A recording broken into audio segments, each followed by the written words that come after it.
안녕하십니까. 이제 첫 시간 강의를 시작하겠습니다. 저는 아까 입소식 때 소개해드린 대로 대한행사협회 교육부회장을 담당하고 있는 박완신 교수입니다. 여러분 만나 뵙게 된 것을 진심으로 이제 감사드리고 또 저로서는 큰 영광입니다. 우리 행정사님들을 만났다는 게 저는 인생에 정말 제일 기쁜 순간입니다. 왜냐하면 제가 이제 공직에도 사무관으로 출발해서 이제 서기관 당시에 서울대 행정대학원에 석사과정에 입학을 했습니다. 물론 대학에서는 법학을 전공했지만 사법고시 공부한다고. 근데 대학원에서 이제 다시 행정학을 전공하면서 공직에 있으면서 정말 참 우리 행정사로서의 그때 준비가 제대로 된 것 같아요. 지금 생각하면 너무 감사를 드립니다. 그래서 이제 행정학 석사과정을 마치고 또 이제 단국대학에 와서 북한 행정으로 또 행정학 석사 박사를 받았습니다. 그래서 이제 법정대학에 교수로 갔다가 이제 정보화 시대 사이버대 총장을 맡게 됐습니다. 총장 일을 끝나고 나니까 바로 이 행정사 제도가 생겼습니다. 2013년도.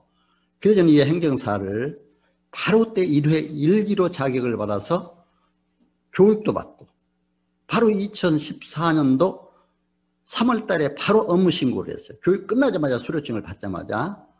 그래서 서울의 법원 앞이 교대역입니다.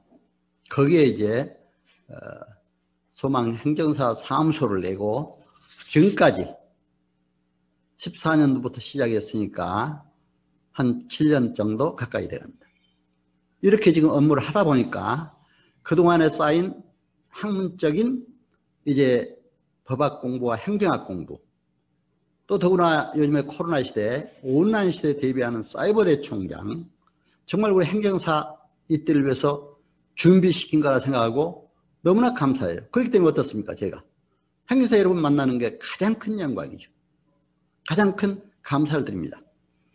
더구나 이제 공직에 교직에 이렇게 은퇴하고 다시 행정사 일을 시작했다는 것은 정말 큰 저 개인으로서도 영광이고 삶에도 보람이 있고 이게 제가 살아가는데 굉장히 큰 행복을 느끼고 있습니다. 하버드 대학에서 그 75년간 연구한 결과가 있습니다. 그 결과를 보면은 이제 행복의 비밀은 바로 관계에 있다. 이렇게 결과가 나왔습니다. 관계. 여러분과 저의 관계, 정말 중요한 관계를 맺어갔으면 합니다. 우리 행정사님들 서로의 관계, 중요한 관계가 됐으면 좋겠습니다. 유대의 유명한 철학자인 마틴 부버가 있죠. 마틴 부버는 나와 너라는 책에서 인간은 나와 너의 만남 속에서 참된 나를 발견할 수 있다. 참된 너를 발견할 수 있다. 그리고 기쁨과 행복이 있다 이렇게 얘기했습니다. 여러분, 우리 행정사님들과 저의 만남, 우리 행정사님들의 모든 분들의 만남이 정말 기쁨과 행복의 순간 됐으면 합니다. 비록 코로나로 인해서 직접 만나 뵙지는 못하지만 온라인상에서라도 이렇게 만나 뵙는 것을 영광으로 생각합니다. 여러분 언제 한번 또 직접 만나 뵐 기회가 있으리라고 믿습니다. 오늘 제가 행정사 법령 제도 컨설팅을 강의를 할 텐데요. 여러분 첫 시간을 잘 들으시면은 다른 과목들 이해하는데 쉬울 겁니다. 그러니까 우리 속담에도 시작이 반이라는 말이 있습니다. 여러분 바로 오늘 첫 시간 전반적인 우리 행정사의 법령, 꼭 알아야 할 행정사의 법령, 또 제도, 또 행정사를 어떻게 하면 잘하는가 하는 이런 컨설팅 문제까지 중심으로 설명을 해드리겠습니다. 그런데 여러분 이제 강의를 들으실 때 물론 여러분 온라인 상에서 들으시기 때문에 이제 좀 힘든 일도 있으리라고 믿습니다. 직접 대면하면서 웃고 서로 즐기고 옆에 분들과 또 이렇게 정도 나누면서 또 교수와도 눈도 마주치면서 들을 때 이게 교육의 효과가 있어요. 그러나 요즘에 온라인, 특히 저는 유튜브를 박완신 TV를 운영하고 있습니다. 유튜브가 TV보다도 더 많이 본대요. 훨씬 더 많이 시청한다고 그럽니다. 저도 이제 행정사 법령 제도 컨설팅에 관한 제 유튜브에 계속 올라가고 있습니다. 또 이 법 제도 컨설팅만 올리기가 그래서 이제 가끔 여러분 마음도 풀고 행복하고 기쁘게 하기 위해서 제가 이제 문인으로 등단했기 때문에 시 수필을 써서 낭송도 하고 또 제가 작사한 곡들이 그림군강산 작곡했던 최영섭 선생이 작곡을 해서 12곡이 지금 불려나가고 있습니다. KBS나 또 세종문화회관 예술의 전당 등 큰 이제 홀에서 불려나가고 있습니다. 너무나 감사해요. 여러분 그거 한번 들으시면은 아마 상당히 교육에도 효과가 있을 겁니다. 그래서 여러분 오늘 행정사 전반적인 법령 제도 컨설팅 요 분야를 말씀을 드릴 텐데 이제 오늘 강의 순서는 행정사 법령 제도 컨설팅 이렇게 하면서 우리가 행정사가 꼭 알아야 될 행정사의 정의, 비전과 자세 이걸 간단히 말씀을 드리고요. 특히 제가 행정안전부 이제 행정사 교육을 위한 각 시도의 행정사 담당 공무원들과 함께 회의를 한 때가 많았습니다. 제가 교육을 담당하는 우리 총괄하는 우리 대한행정사협회 교육부장을 맡고 있기 때문에 가서 보면은 꼭 그런 주문을 해요. 행정사의 자세가 중요하니까 비전과 자세에 대해서 좀 첫 시간에 강조해달라. 저한테 그런 주문을 했습니다. 여러분 행정사의 자세가 어떻게 해야 됩니까? 행정사 자세는 분명히 우리가 1조의 목적대로 국민의 행정적 편익을 도모하는 것이 목적입니다. 그럼 이런 목적을 두고 우리는 행정사에 대한 비전과 꿈을 가질 때 행정사를 성공할 수가 있습니다. 이런 비전과 자세 문제, 행정사가 알아야 할 주요 법령은 우리가 헌법부터 다 알아야 되겠더라고요. 그러나 다 할 수는 없습니다. 이 2시간 동안에. 헌법, 민법, 행정법, 행정사법, 행정심판법, 행정절차법 등 다 알아야 됩니다. 그러나 이 법을 다 할 수가 없습니다. 그러나 그렇대요. 강의를 잘하는 사람은 한 달 할 걸 일주일로 요약한 사람이 또 일주일 할 거를 한두 시간으로 요약하는 사람이 정말 잘하는 사람이래요. 그래서 저는 이렇게 최선을 잘하도록 여러분들에게 노력을 하겠습니다. 그래서 이러한 것들을 중심으로 하면서 행정사 제도와 법, 국민의 편익 위한 상담, 컨설팅, 상담을 어떻게 잘해서 행정사로서 성공하느냐 이런 문제까지 말씀드릴까 합니다. 근데 이제 강의를 듣는 요령도 집중해서 들으셔야 돼요. 교육학에서 제가 이제 중고등학교 교사 자격증을 받을 때 교육학에서는 강의를 잘 열심히 들으면 30% 40% 기억을 한대요. 그리고 잘 노트에 쓰고 하다 보면 쓰는 사람은 7, 80% 기억을 한대요. 그러나 90% 100% 기억하기 위해서는 실질적으로 실험을 해야 한다. 실습을 해야 한다. 저는 이제 법률 행정을 이론적으로 공부하고 강의도 많이 들었습니다. 그리고 실질적으로 행정사 이제 사무소를 내서 하다 보니까 정말 달달 애워지다시피 해요. 그래서 정말 너무나 감사한 거예요. 행정사로서 특히 행복한 삶을 은퇴 후에 행복한 삶을 누릴 수 있는 이것에 감사하고 있습니다. 그래서 오늘 여러분 바로 이 강의를 이제 하나하나 맞춰가면서 시작하도록 할 텐데 제 강의를 잘 들어주시고요. 혹시 이해 안 된 부분이나 행정사를 하시면서 또 저에게 질문하실 일이 있거든 이제 제 핸드폰으로 전화 주시면 감사하겠습니다. 010-3709-7156 여러분 교재에 적어두셔도 돼요. 제 교재에 23페이지부터 43페이지까지가 제가 쓴 교재입니다. 제가 직접 집필을 했습니다. 이 교환도. 그렇기 때문에 그 교환에다가 박완신 교수하고 010-3709-7156 이렇게 해서 전화도 주셔도 되고 또 제 유튜브를 보시면은 전반적으로 제가 강의 내용이 나오니까 보셔서 참고하셔도 됩니다. 그래서 오늘 이 강의 순서에 맞춰서 오늘 이렇게 강의를 해드리도록 하겠습니다. 자, 이제 행정사의 비전과 목표, 소망, 이거를 먼저 말씀드리겠습니다. 이제 여러분 전문 자격사로서 활동하신 여러분의 저의 만남이 정말 소망과 기쁨, 행복이 넘치는 이런 결과가 오기를 간절히 바랍니다. 이제 논어에는 호지자 부려 낙지자는 말이 있습니다.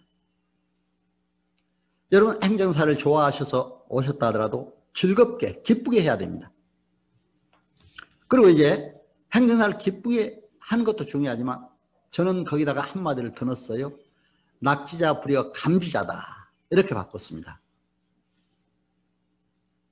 제가 논어를 쓴 사람보다 유명하진 않지만 그러나 저 나름대로 낙지자 부려 감지자다. 이건 무슨 말이냐? 즐거워하는 것보다도 감사하는 것이 더 기쁘다. 감사하는 것이 더 모든 것을 잘 이룬다. 이렇게 말씀을 드리고 싶습니다. 실제 이제 미국의 그 의사들이 듀크 대학이죠. 의사들에 대한 연구한 결과를 보면은 감사하고 눈물을 흘리면서 감사할 때 여러분 24시간 면역력이 생긴대요. 불평하고 화를 낼 때 6시간 동안 면역력이 정지된다고 합니다. 여러분 우리가 어떻게 살아야 되겠습니까? 감사하며 살아야 됩니다. 여러분 지금 행정사에 오신 것도 함께 감사함으로 이걸 잘 소화해내신다면 여러분 건강에도 좋고 또 여러분 앞길에도 더 큰 도움이 될 줄 믿습니다. 아까도 말씀드렸습니다만 행정사는 행정사법 제1조의 목적대로 행정과 관련된 국민의 편익을 도모하고 행정제도의 건전한 발전에 기여하도록 되어 있습니다. 그렇기 때문에 국민의 편익, 국민을 섬기는 마음으로 국민의 행정적 편익을 도모하면서 우리 행정제도의 건전한 발전에도 기여하는 여러분들이 다 되셨으면 하는 마음 간절합니다. 자, 그럼 우리가 행정사로서 행정이란 정의를 알아야 돼요. 제가 서울대 행정대학원 이제 그 사무관 서기관 때 석사 받으면서 처음에 행정이란 영어로 설명을 먼저 해 주시더라고요. Public Administration, 행정학이죠. Public이라는 공공성을 의미합니다. Administra라는 게 이제 접두어입니다만 미니스터 미니스트리에서 유래했습니다. 미니스터 미니스트리가 뭡니까? 이것은 장관 목자라는 의미도 있습니다만 이제 섬기고 봉사한다는 의미도 있습니다. 여러분 우리 행정사 교육에 장관님들도 많이 와요. 정말 우리 국가 전문 자격사 중에는 최고의 전문 자격사입니다. 그러나 장관님들이 많이 왔다고 해서 저는 그런 게 아니에요. 여러분 시험에 합격한 사람들 또 장관이 아니시더라도 하위직에서나 중위직 또 고위직 공직에 계신 분들 정말 행정사 큰 의미가 있다고 생각이 됩니다. 그래서 여러분 바로 이러한 자부심을 갖고 행정사법 1조의 목적대로 국민의 편익을 도모하는데 행정제도의 건전한 발전을 도모하는 데 기여했으면 하는 마음 간절합니다. 이제 목자가 양을 풀밭으로 인도하고 또 장관들이 국민을 섬기면서 국민의 편익을 위해 일을 하듯이 우리 행정사도 그렇게 해야 됩니다. 그런데 이제 섬김에는 물질적 섬김, 정치적 섬김이 있습니다. 오늘날 섬김의 자세가 필요합니다. 행정사는 저는 항상 시리어스 리더십을 가져야 한다 이런 얘기를 해요. 세 가지 S 리더십, 서번트, 셀프, 슈퍼. 서번트는 섬기는 거잖아요. 바로 섬기는 마음을 가져야 된다. 사실 제가 사회에 나가 살아보니까요. 또 나이도 이제 은퇴하고 나이도 들어가다 보니까 남을 섬길 때 그렇게 좋아하더라고요. 남한테 내가 오만하고 이거 어른 행세하려고 그러고 그냥 있으면은요 별로 사람들이 좋아하지 않아요. 그렇죠. 섬겨주고 겸손하게 하고 그렇게 해야 됩니다. 셀프 리더. 나 자신이 건강관리도 잘해야 되고 내 자신의 관리도 잘해야 돼요. 내 자신 지식관리도 잘해야 돼요. 공부도 많이 해야 되겠더라고요. 그리고 슈퍼 리더. 이게 내 자신만 이렇게 잘하는 게 아니라 슈퍼 리더로서의 협력도 잘해야 됩니다. 많은 사람과 협력 관계를 화해 협력을 잘해야 됩니다. 평화를 이루는 사람이 돼야 됩니다. 그래서 이제 이런 여러분으로서의 자세가 필요하다 이렇게 생각이 됩니다.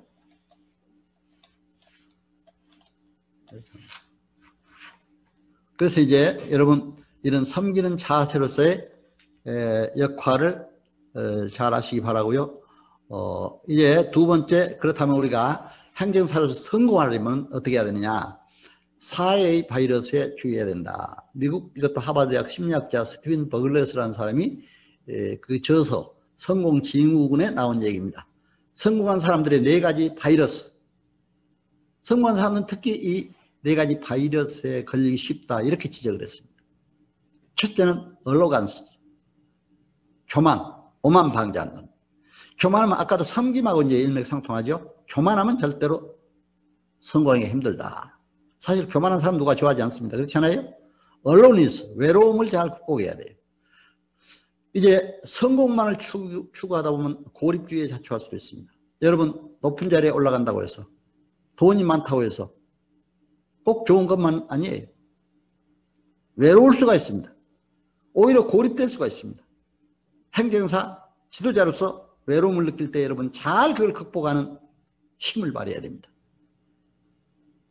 일본에 아주 행정사로 성공한 사람이 있습니다. 고위직 하다가 나와서 행정사 하니까 처음에 굉장히 외로웠어요. 고위직 할 때는 어떻습니까? 저도 역시 대학의 총장을 하다 보니까 뭐 비서들이 다 일해 주죠. 교수들이 뭐 총장님하고 존경해 주죠. 기사들이 운전해 주니까 세상 편하고 좋아요. 물론 총장이라서 좋은 것만 아닙니다. 책임감이 있기 때문에 무겁습니다. 정의롭게 하고 바르게 하려면 상당히 무거운 마음도 있습니다. 그러나 이렇게 이제 하는데 나와서 마찬가지로 하다가 행정사를 딱 차려보니까 처음에는 외롭더라고요. 바닥 청소도 제가 했어요. 커피도 손님 오면 타다 줬어요.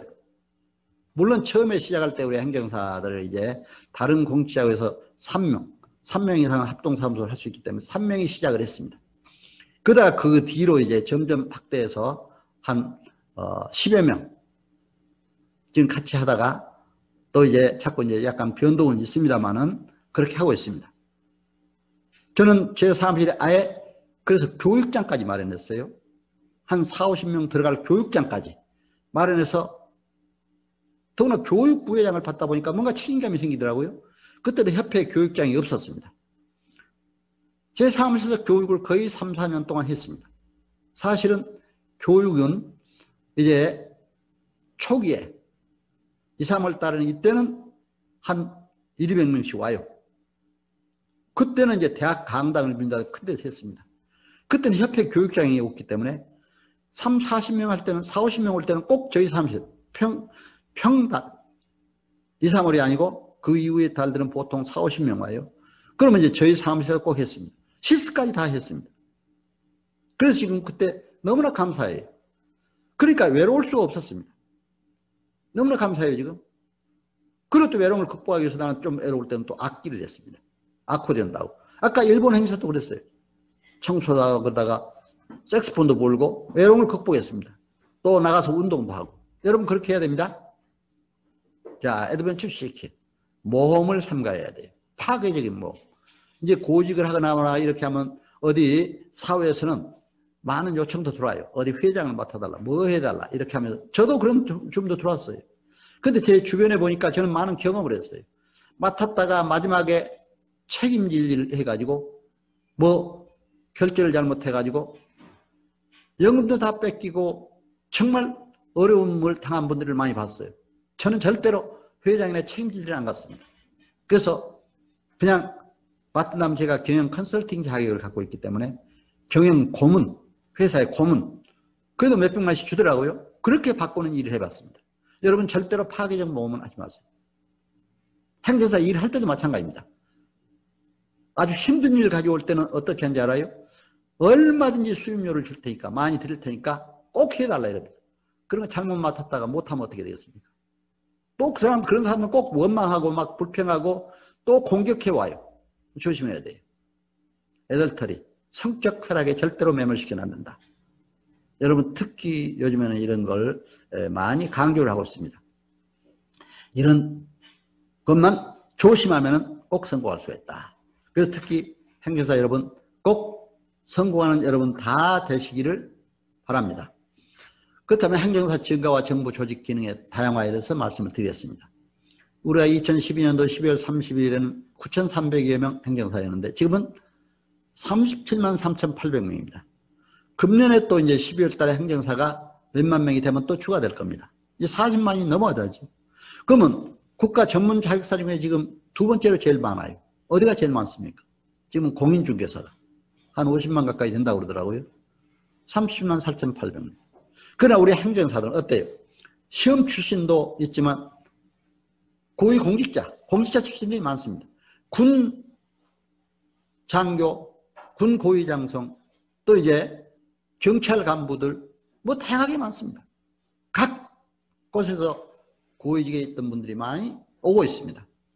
그렇기 때문에 정말 이런 분들이 다 모인 37만 3,800명 대단한 하나의 조직입니다. 오늘 이 행정사를 조직을 잘 살려나가야 됩니다.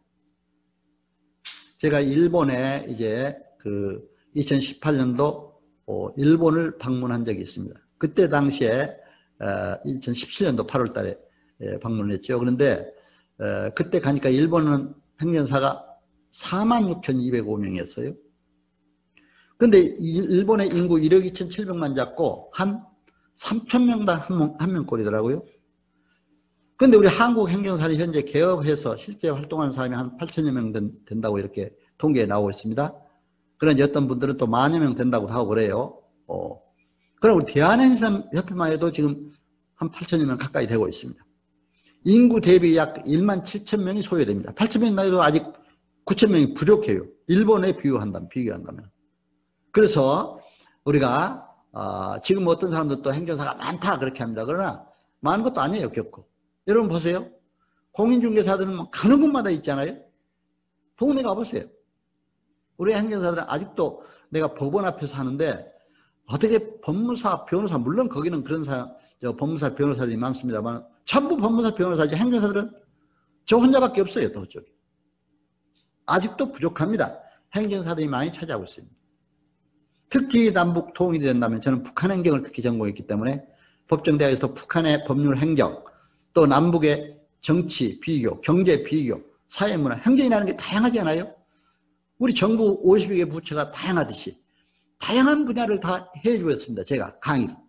그렇기 때문에 남북 통일 시에 2만 4천여 명의 행정사가 소요됩니다. 그렇다면 지금 현재 우리 행정사들이 앞으로 미래 통일 한국을 위해서도 준비해야 된다. 저는 그렇게 생각합니다. 국가적 비전을 갖고 우리가 행정사를 해야 되지 않느냐. 이렇게 생각을 합니다. 자, 그럼 우리가 행정사로서의 우리의 정부 조직기구를 먼저 알아야 돼요. 지금 대통령이 있고 각 부처가 있습니다. 52개 정부 부처가 있습니다. 52개 정부 부처가 전부 행정사와 관계된 겁니다. 52개 정부 부처만이 아닙니다. 지방자치단체, 광역시도 또 기초지방자치단체, 업무까지도 우리가 다 국민들의 행정적 편의를 위해서 해야 되는 것이 우리 행정사의 기능입니다. 얼마나 많습니까? 그리고 어떤 사람들은 그래요. 뭐 행정에 관한 법이 3,000여 가지다. 그러니까 행정사의 일도 그렇게 3,000여 이상 돼야지 않느냐. 또 어떤 사람은 600가지 이상이 중요한 업무다. 뭐 이렇게 해도 주장을 하고 합니다. 그러나 무한해요. 행정사 업무는. 행정이 얼마나 무한합니까? 보세요 여러분. 행정기관도 국가보훈, 국가유공자부죠. 법제, 법률, 모든 법률 해석도 해주고 거기서 다 법.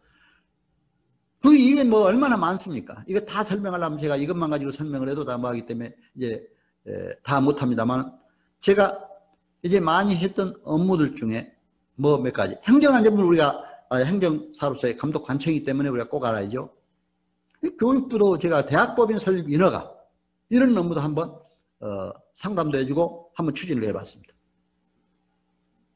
또 이제 통일부도 법인 설립 인허가 문제, 외교부 관계된 문제, 과학기술 기획재정부, 또 국방부에 여러 가지 문제도 많습니다.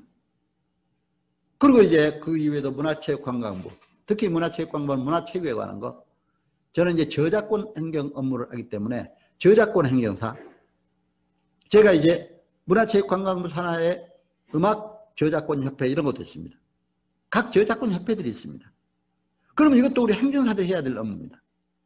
저는 노래를 직접 작사했기 때문에 이제 그 그림문화재관 최영섭 씨가 작곡한 걸 또 일반 가요도 또 몇 곡 작곡을 해서 이제 노래도 불려나가고 있습니다.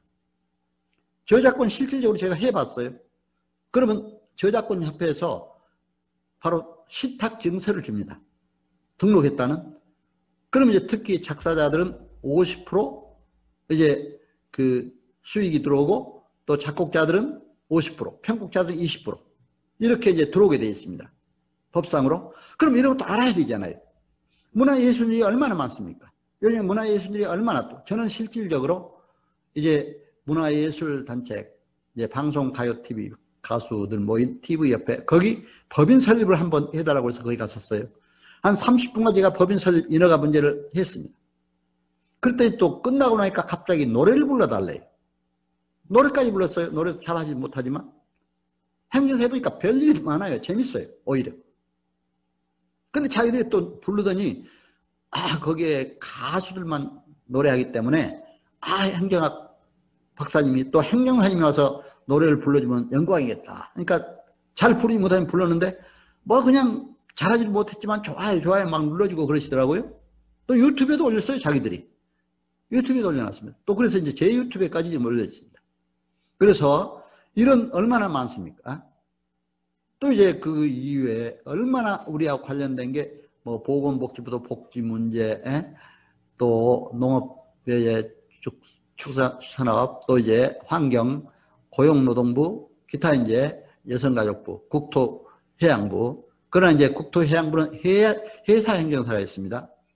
또 고용노동부는 노동사가 이제 주로 많은 일을 하는데, 거기도 행정적인, 순수한 행정적인 일은 우리가 또 할 수 있습니다. 그리고 중소기업벤처부, 중소벤처기업부, 여기도 이제, 우리가 저는 경영 컨설턴트 자격을 가지고 벤처기업에 관계된 교육, 한 100개 기업 진단 지도도 해보고, 실질적으로 여기에 자문위원도 맡으면서, 경영지도사협회죠.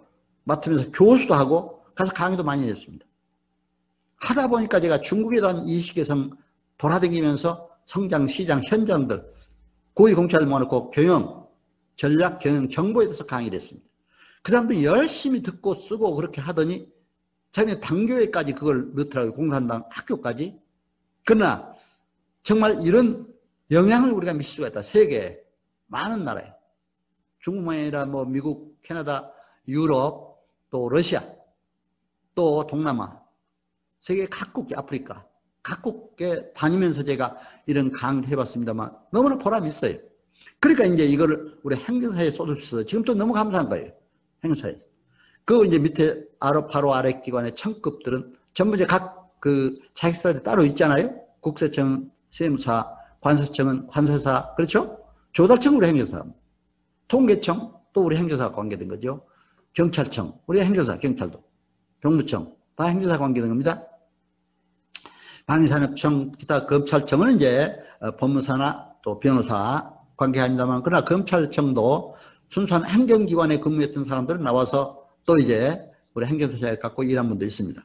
소방청, 문화재청, 기타 뭐 이런 많잖아요. 여러 가지 청들이. 특허청은 그러나 이제 변리사들이 또 주로 하고, 기상청, 기타 이제 이런 청급들도 많이 있습니다. 그래서 여러분들이 이걸 잘 아시고 우리가 정부 부처도 이해해야 된다. 이렇게 해서 잠깐 말씀을 드렸습니다. 그래서 행정사는 우리 행정 관련한 실전적 업무를 효율적으로 수행하기 위해서는 행정사 업무 수행의 기본 바탕이 되는 법률, 시행령, 시행규칙, 조례, 판례, 행정심판의 재결, 인용 사례 등 이런 연구가 꼭 필요합니다. 국회 법률정보 시스템을 통해서 행정사와 관련된 최근 입법화된 법률을 수시로 확인해야 되고, 법제처 국가정보법령센터, 국가법령정보센터를 통해서는 많은 법률 해석이라든가 이런 것도 잘 봐야 됩니다. 대법원, 대국민 서비스, 종합법률정보 통해서는 최신 판례까지도 확인해야 돼요. 행정과 관련된 판례도 많습니다. 그렇기 때문에 이런 것도 잘 알아야 됩니다. 오늘 저희 강의를 통해서 국가 전문자로서 바로 여러분들이 아주 훌륭한, 정말 여러분들이 다 행정사로서의 발전의 길을 크게 기여합니다. 그럼 이제 행정사로서 꼭 알아야 될 주요 법령이 있습니다. 자, 우리 행정사는 이제 시험 과목을 보더라도 우리가 어떤 법은 꼭 알아야 되겠다는 걸 여러분 느낄 수 있을 거예요. 그렇죠? 행정사 시험 합격한 분들 혹시 몇 분이나 계시는가 한번 화면상에서라도 한번 손 한번 들어보세요. 시험에 합격해서 오신 분들, 공직자 말고요. 공직자도 물론 계시겠지만 시험에 합격해서 오신 분들 혹시 그래요. 몇 분 드신 것 같은데 물론 시험에 합격하신 분이나 우리 공직자나 다 행정사로서 이제 같은 한 배를 탔습니다. 같은 행정사입니다. 다 서로 존중하고 서로 중요시해야 됩니다. 시험 합격한 분들은 공직자 행정사들을 서로 존중하고 우리 공직자도 시험 합격한 사람들을 서로 존중하면서 서로 공유해야 됩니다. 모두가. 저는 그런 화합, 아까 슈퍼 리더로서의 그런 우리 행정사들이 되어야 된다. 그래서 말씀드립니다. 자, 그러면 이러한 1차 과목의 민법, 정치, 행정법, 행정학 개론이 있습니다. 이 법은 반드시 알아야 되기 때문에 넣은 거예요. 민법, 정치, 행정법, 행정학 개론. 그 다음에 2차의 민법, 계약법. 사실 계약을 우리가 많이 쓰게 됩니다. 여러 가지로. 당장 행정사 업무 수임을 받더라도 어떻습니까? 여러분들 계약을 해야 되잖아요. 위임계약서를 작성해야 됩니다. 행정 절차도 알아야 됩니다. 절차를 알아야 과연 행정 절차상 우리가 하자에 있는가 없는가 판단을 해서 행정 심판하다든가 이것도 해야 됩니다. 사무관리론 이것도 잘 알아야 됩니다. 물론 이제 외국어 번역 행정사라든가 또는 회사 행정사 지금 기술 행정사로 불렀습니다만은 지금 회사 행정사라고 그러죠. 공통 분야가 있고 이 행정사들은 또 특별 분야가 있습니다. 그래서 이런 법들을 다 알아야 됩니다. 그러나 이런 법들을 알기 위해서는요. 헌법, 법률, 명령, 규칙, 자치법규 또 이제 지방자치단체장이 제정하는 규칙이라든가 이런 것도 알아야 우리가 모든 업무를 해나갈 수가 있습니다. 저는 실질적으로 업무를 해보니까 그래요. 그래서 이제 우리 헌법은 우리 행정사가 알아야 될 기본법이기 때문에 넣습니다. 우리 행정사 시험 과목이 없지만 헌법은 우리 국민이 알아야 될 기본법입니다. 헌법에서 다 민법도 행정법도 헌법이 위반되면 안 되지 않아요? 그러면 위헌 요소가 되지 않아요? 그렇기 때문에 헌법을 만들어야 한다. 그런데 제가 이제 법학을 전공할 때 대학 과정에서 헌법만 해도 한 학기 이상 배워요. 그러나 여기서 2시간 동안에 이 헌법만 합니까? 또 딴 법도 다 해야 될 텐데 중요한 거 우리 행사 꼭 관련된 거 우리가 꼭 알아야 될 것만 말씀을 드리겠습니다. 헌법이라는 뭡니까? 국가의 기본 조직과 작용에 관한 근본법입니다. 국가의 기본 조직입니다. 기본 조직이라는 게 뭡니까? 입법, 사법, 행정이 있잖아요. 우선 기본 조직은 입법부, 국회 조직이죠. 행정부 52개 아까 조직을 얘기했습니다. 지방자치단체 조직, 행정 관련된 조직, 사법부, 법원 조직이 있습니다. 입법, 행정, 사법 이것을 이제 삼권 분립이다, 삼권의 어떤 조화다 이런 얘기도 많이 나옵니다. 삼권의 균형이다. 그렇죠? 입법부는 뭡니까? 우리 국회 조직이잖아요. 국회에서 모든 법을 입법하잖아요. 근데 입법부 공무원들에게는 이제 행정사 자격이 주어집니다. 제가 처음에 이제 그 사무관 될 때도 그때부터 이제 그런 직들이 다 생겼어요. 입법 사무관직, 그렇죠. 법원 사무관직, 그렇게 다 생겼습니다. 행정부도 각 분야별로 또 특별 분야별로 이렇게 생겼습니다. 그래서 이런 입법 공무원님 행정사 자격을 직접 받고 있습니다. 그래서 저는 입법부 국회에 가서도 많이 강의를 합니다. 굉장히 거기서 같이 강의를 하다 보니까 또 입법하고도 굉장히 가까워질 수가 있어요. 우리 행정사법 입법하는데 굉장히 참 도움도 많이 받고 도움도 주게 되고 이렇게 서로 하게 됩니다. 제가 일본의 행정사법 연구차 다녀오면서 저는 이제 어디 가면은 또 교수 출신이고 총장 출신이기 때문에 학자로서 치밀하게 연구를 합니다. 자료 하나하나 분석을 했습니다. 일본 다 가지고 와서 책자라든가 다 분석을 해가지고 국회에서 발표를 했습니다. 그러니까 국회의원들 또는 거기 우리 입법부 행정공무원들, 행정사들 그렇게 좋아하더라고요. 다 발표를 한번 한 적이 있었습니다. 제 이제 유튜브에 들어가면 일본 행정사법도 설명한 것도 나옵니다. 제 행정사 강의를 듣다 보면은. 그래서 이렇게 입법부 조직, 행정부는 아까도 말씀 우리 행정부 조직, 사법부, 법원 조직도 알아야 돼요. 왜? 법원 조직을 모르면 우리가 안 돼요. 왜냐하면 우리가 행정사 해야 될 일, 또 변호사, 법무사 해야 될 일이 따로 있습니다. 자, 우리 행정심판은 행정사 해야 될 일입니다. 행정청에 관한 건 행정사들이 해야 됩니다. 그러나 행정소송이나 소송이나 민사소송이나 형사소송은 이제 변호사가 해야 됩니다. 그렇죠? 판검사가 담당해야 됩니다. 우리가 이제 행정소송을 우리가 소장을 냈다. 그러면 안 되잖아요. 변호사법 위반이 됩니다. 그렇기 때문에 이런 것도 사법부적인 알아야 됩니다. 저는 이제 꼭 내가 실습을 할 때 행정법원은 꼭 가봐야 돼. 세 군데는 꼭 갔습니다. 행정법원, 또 행정 이제 그 관청인 구청의 자동차 등록 업무. 자동차 등록 업무들이 행정사를 해야 되는데 다른 이제 분야에서 많이 하고 있어요. 또 제가 처음 출입국 관련 업무를 한번 해봤기 때문에 국적 취득 업무, 국제 결혼 관계, 출입국 관련 사무소 꼭 세 군데를 갔습니다. 근데 행정법원에 갔더니 아주 설명을 잘해줘요. 그 판사들이 아주 친절하게 잘해주더라고요. 선물도 주고 갈 때는 또 동영상도 아주 먼저 보여줘요. 재판하는 과정 보기 전에. 동영상을 보여주면 어떤 걸 보여주냐. 요즘에 음주운전 단속이 굉장히 심합니다. 그렇죠? 음주운전을 하다가 대리기사를 불렀어요. 대리운전기사 불러서 이제 얼마 요금 약정 가지고 오는데, 아이, 그 약정, 거리보다 더 먼 것 같은 게 기사가 돈을 더 달라고 그랬어요. 안 줬어요. 안 주니까 그게 이제 막 서로 옥신각신 싸움에다가 대리운전기사가 내려버렸어요.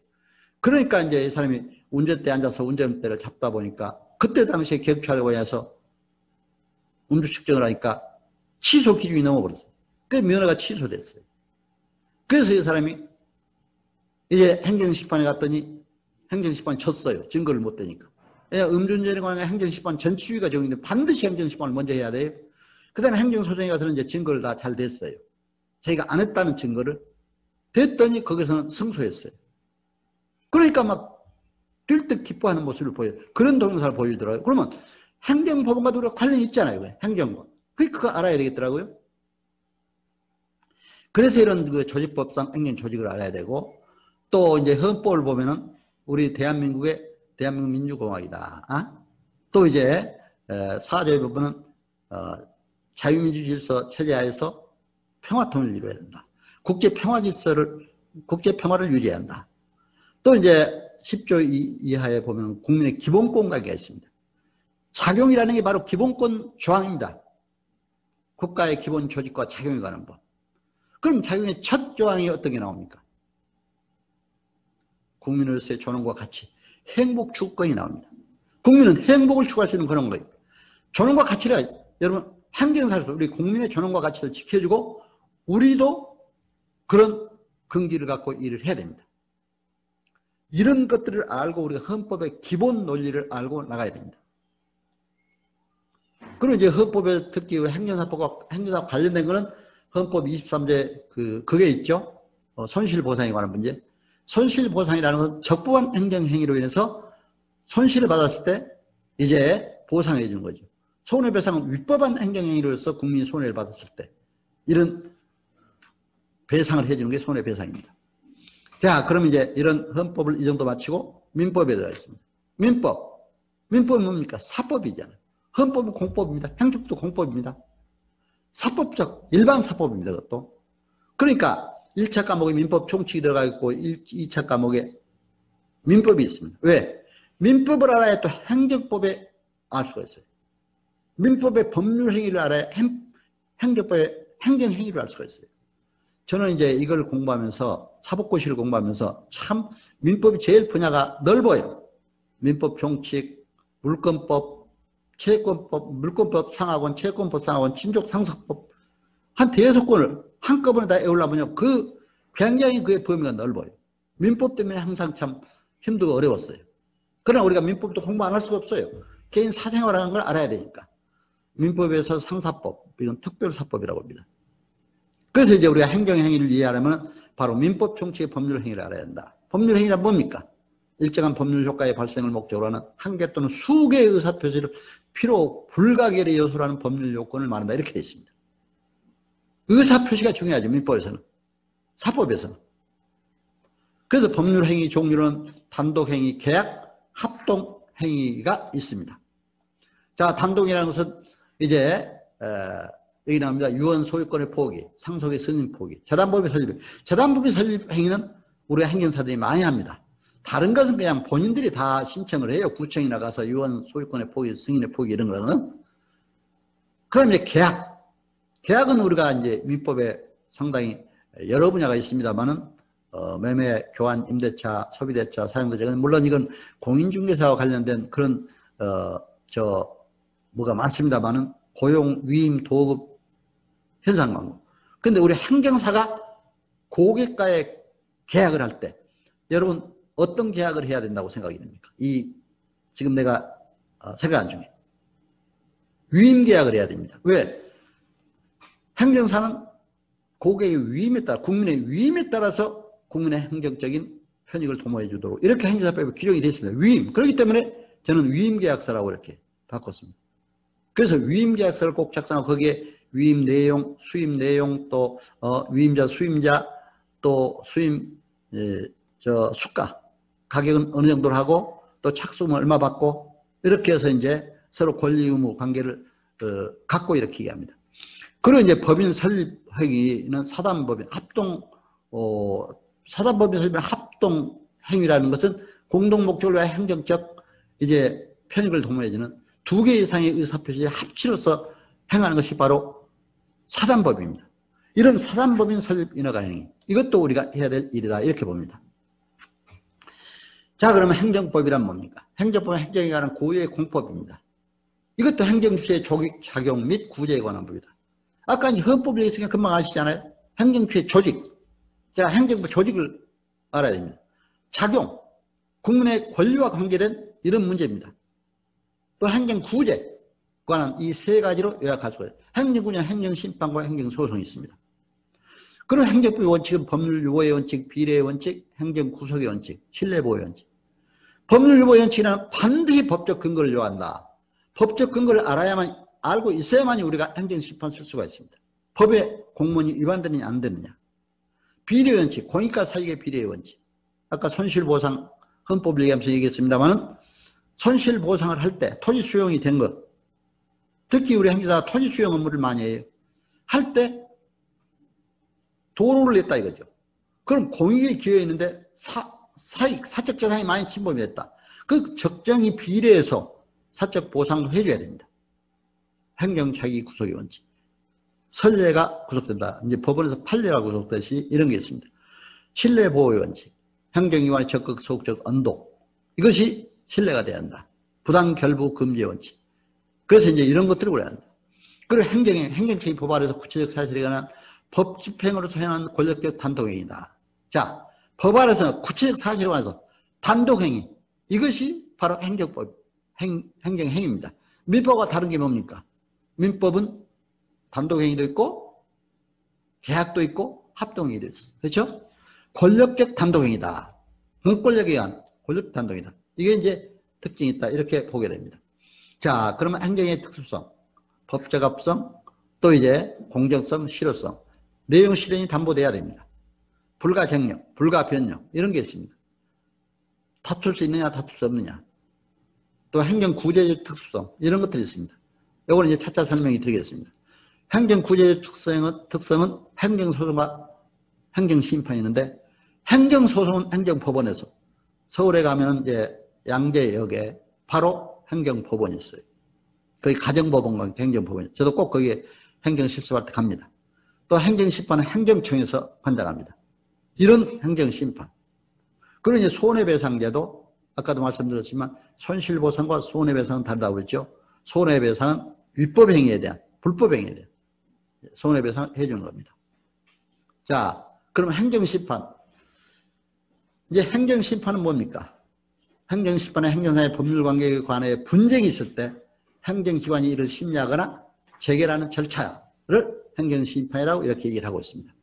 행정심판은 행정청의 위법 부당한 처분, 그 밖에 공권력 행사, 불행사 등으로 인해서 권리나 이익을 침해받은 국민이 행정기관에 제기하는 권리구제 절차를 말합니다.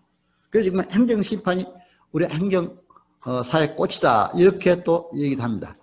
그러면 행정심판 전치주의 아까도 잠깐 말씀드렸습니다. 물론 행정심판 전치주의라는 것은 행정소송에 가기 전에 먼저 행정심판을 해야 된다 하는 것이 원칙입니다. 그러니까 임의적 행정심판 전치주의가 원칙입니다. 그러나 필요적 행정심판 전치주의, 꼭 행정심판을 먼저 거쳐야 되는 이런 경우가 있습니다. 그건 뭐냐? 공무원의 징계, 토지소용 재결, 노동위원회 재결, 각종 세법상의 처분, 음주운전, 아까 음주운전 말씀드렸잖아요. 반드시 이것은 행정심판을 먼저 거쳐야 된다. 이렇게 봅니다. 그러니 행정심판 대리권 문제. 우리 행정사는 행정심법 18조에 따라서 위원회 허가를 받은 경우에 대리인으로서 행정심판 청구할 수 있다. 이렇게 있습니다. 위원회 허가를 받아서 할 수 있습니다. 그러나 허가를 받지 않고 직접 할 수 있도록 우리 행정사법에 앞으로 개정을 위해서 노력을 해야 됩니다. 변호사법은 직접 대리로 선임할 수 있도록 되어 있습니다. 그렇기 때문에 이런 문제도 앞으로 우리가 상당히 이제 중요한 이슈, 개정 이슈로 대두될 수가 있습니다.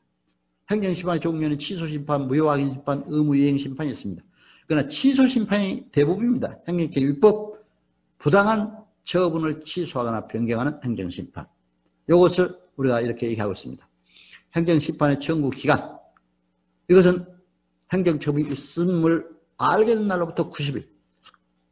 있었던 날로부터 180일. 이건 꼭 외워야 됩니다. 90일, 180일.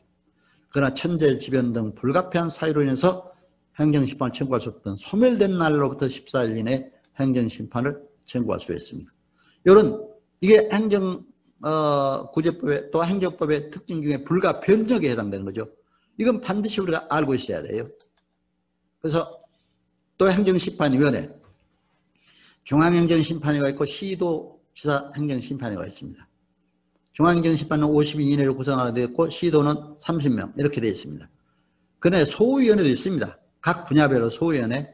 그래서 행정심판위원회는 이제 국민권익위원회 안에 행정심판위원회 위원장은 차관급으로 이렇게 하고 있다. 여러분 참고로 아시면 되겠습니다. 자, 행정심판 작성 시 유의사항. 이것은 여러분들이 실습 시간에 이제 많이 하게 될 겁니다. 그러나 여기서 중요한 것은 청구 취지. 소장이나 똑같아요. 자동차 음주운전은 이를 취소한다.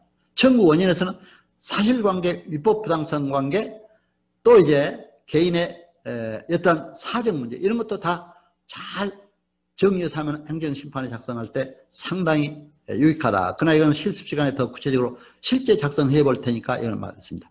자, 여기까지 해서 우리가 이제 1교시 강의를 마치고요. 한 10분 쉬었다가 이제 행정사 제도, 행정사 법, 또 행정사가 알아야 될 컨설팅. 행정사 법에 따라서 우리가 행정사무를 수행할 때 어떻게 행정사가 컨설팅을 잘해서 우리가 실제 수익도 창출하고 국민의 권익도 부여하고 이렇게 할 수가 있는가, 이런 것에 대해서 말씀을 드리도록 하겠습니다. 여러분 잠깐 이제 쉬셨다가 10분 후에 뵙겠습니다. 여러분 잘 청취해주셔서 감사합니다.